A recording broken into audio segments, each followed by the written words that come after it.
Here is a woman. What does she dream of? When does she feel proud? How many times will she leave her mark? How many ways will she light up the world? Hillary Rodham grew up in Park Ridge, Illinois. Her father was a Navy man. Her mother, Dorothy, was terribly neglected. She was on her own, working as a housekeeper by the time she was 13. She once said that job was the first time she saw what a loving family looked like. Here is a woman making her first marks on the world. She is, we all know, bright and promising, an achiever. And yet, extraordinarily, what is most striking about the young woman is her heart. She could have joined a big law firm, been a corporate bigwig. Instead, she chose the Children's Defense Fund. There, she went door to door, gathering stories to help children with disabilities who were denied schooling. She challenged a system that kept teen boys in the same jails as grown men. She went undercover as a housewife to prove that Alabama was defying the law to keep its schools all white. She was successful at all three.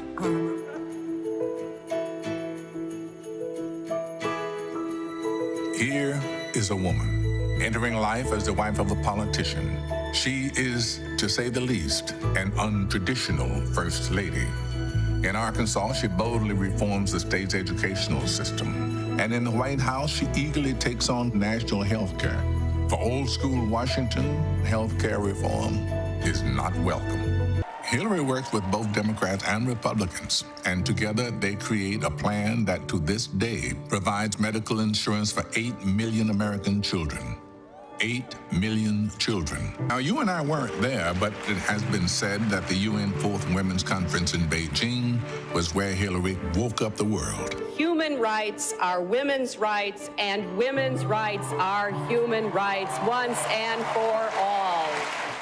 She had never held public office before. She'd been a senator for just 9 short months.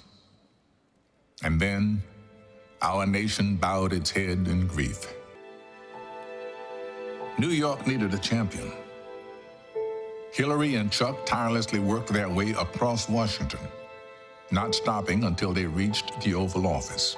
When our first responders began to get sick and questioned the quality of the air at Ground Zero, Hillary loudly took on the EPA and won them health benefits. Same time, she very quietly helped some survivors rebuild their lives. I've seen the photograph. So have you. We'll never quite know what it felt like to be in that room. But look at her. Look at her face. She's carrying the hope and the rage of an entire nation. We all hope for a better tomorrow. Any parent knows your every dream for the future beats in the heart of your child. Chelsea's heart beats Hillary's dreams, and Hillary's heart beats Dorothy's. It's how we are made. The American dream is passed down from generation to generation to generation. How many times will she leave her mark? How many ways will she light up the world? This is the woman.